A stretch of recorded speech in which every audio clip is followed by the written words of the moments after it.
ചന്ദ്രപക്ഷത്തിലേക്ക് ഒരിക്കൽ കൂടി സ്വാഗതം.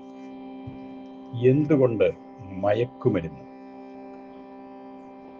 An idle mind is A devil workshop എന്ന് കേട്ടിട്ടുണ്ടല്ലോ. വൃഥാ കിടക്കുന്ന സ്ഥലങ്ങളിൽ അനുവാദമില്ലാതെ പലരും കടന്നു കയറും. ഭൂമി വെറുതെ കിടന്നാൽ കാട് കയറും. മനുഷ്യ മനസ്സും പ്രവർത്തനോന്മുഖമല്ലെങ്കിൽ അതിൽ തിന്മ കടന്നു കയറും. കൗമാരക്കാരെയാണ് ഇത് കൂടുതൽ ബാധിക്കുക. കാരണം അവരുടെ മനസ്സ് ആ പ്രായത്തിൽ കൂടുതൽ ഊർജ്ജസ്വലമായിരിക്കും. ഒരുപാട് പ്രവൃത്തികൾ ചെയ്യാൻ സന്നദ്ധതയുള്ള മനസ്സാണ് അവരുടേത്.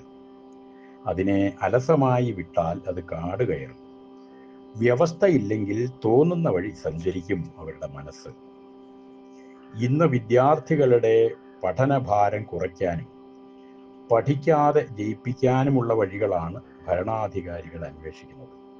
അതുകൊണ്ട് തന്നെ അവരുടെ മനസ്സിന് അലയാൻ ധാരാളം സമയം കിട്ടുന്നു.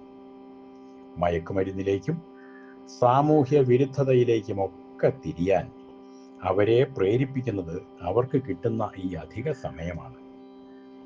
ഭാരതത്തിൻ്റെ തനത് വിദ്യാഭ്യാസ രീതിയായ ഗുരുകുല വിദ്യാഭ്യാസ സമ്പ്രദായത്തിൽ ശിഷ്യർ ഗുരുവിനോടൊത്ത് താമസമാക്കിയിരുന്നു.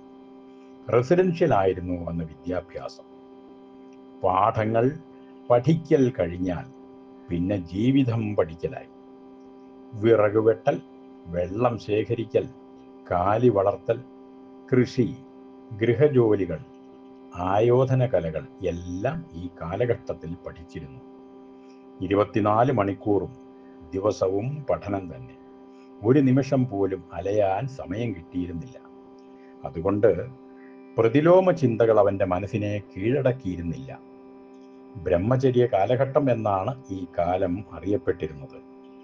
അതിനുശേഷമുള്ള ഗാർഹസ്ഥ്യത്തിലേക്ക് കടക്കുമ്പോൾ പൂർണ്ണമായ കാര്യപ്രാപ്തി അവൻ ആർജിച്ചു കഴിഞ്ഞിട്ടുണ്ടാവും. ഗൃഹസ്ഥ ജീവിതവും വിജയകരമായി കൊണ്ടു നടക്കാൻ അവൻ പ്രാപ്തനായിട്ടാണ് അതിലേക്ക് കടക്കുന്നത്. പുതിയ കാലത്തിൽ ഗുരുകുല വിദ്യാഭ്യാസമില്ല. രാവിലെ ഏതാണ്ട് 9 മണി മുതൽ 3-3:30 വരെ മാത്രമായിരിക്കും ഗുരുക്കന്മാരുമൊത്ത് ശിഷ്യർ ചെലവഴിക്കുക. ബാക്കി സമയം മുഴുവൻ അവൻ സ്വതന്ത്രനാണ്. അതിനെ എങ്ങനെ ക്രിയാത്മകമാക്കാം, നിയന്ത്രണ വിധേയമാക്കാം എന്നാണ് ഈ സമയം ചിന്തിക്കേണ്ടത്. ഈ ഡിജിറ്റൽ കാലഘട്ടത്തിൽ അത് എളുപ്പമാണ് എന്ന് മനസ്സിലാക്കണം. ഈ 9 മണിക്കും 3:30 അപ്പുറമുള്ള സമയങ്ങൾ എങ്ങനെ ചെലവഴിക്കുന്നു? ആരെയെല്ലാം അവൻ കാണുന്നു, പരിചയപ്പെടുന്നു? വിനോദ ഉപാധികളായിട്ട് മൊബൈൽ ഫോൺ, അതുപോലെ പഠനം, വായന, ഗൃഹജോലിയിലുള്ള ഇടപെടൽ, സമൂഹത്തിലുള്ള ഇടപെടൽ, ഇതെല്ലാം നിരീക്ഷണ വിധേയമാക്കാം. ഓരോ ദിവസവും ഒരു പ്രോജക്റ്റ് വർക്ക് പോലെ എഴുതി തയ്യാറാക്കാൻ ആവശ്യപ്പെടാം. അവൻ ഓരോ ദിവസവും ഈ അധിക സമയത്ത് ചെയ്യുന്ന പ്രവൃത്തികൾ അതിനെ ഡോക്യുമെൻ്റ് ആക്കാൻ ആവശ്യപ്പെടാം. അവർക്ക് ഓരോ ടാസ്ക് കൊടുക്കാം. ഹോളിഡേയ്സിൽ ചെയ്യാൻ, വെക്കേഷനിൽ ചെയ്യാൻ. അതിനനുയോജ്യമായ രീതിയിലുള്ള ടാസ്കുകൾ തയ്യാറാക്കണം. അറിവ് നേടാനും സമൂഹത്തിൽ സ്വീകാര്യത കിട്ടാനും ഉതകുന്ന രീതിയിലുള്ള പ്രവൃത്തികൾ അവർ ചെയ്യാൻ നിർബന്ധിതമാവണം.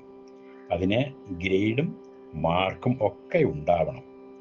ഗുരുവിനോടൊപ്പം ഇല്ലെങ്കിലും സദാ ഗുരുവിൻ്റെ നിരീക്ഷണത്തിലായിരിക്കണം അവർ. +2 ലെവൽ കഴിയുന്നതുവരെ ഇങ്ങനെ പഠിക്കുന്ന ഒരു കുട്ടി പാഴായി പോവില്ല എന്ന് കരുതാം.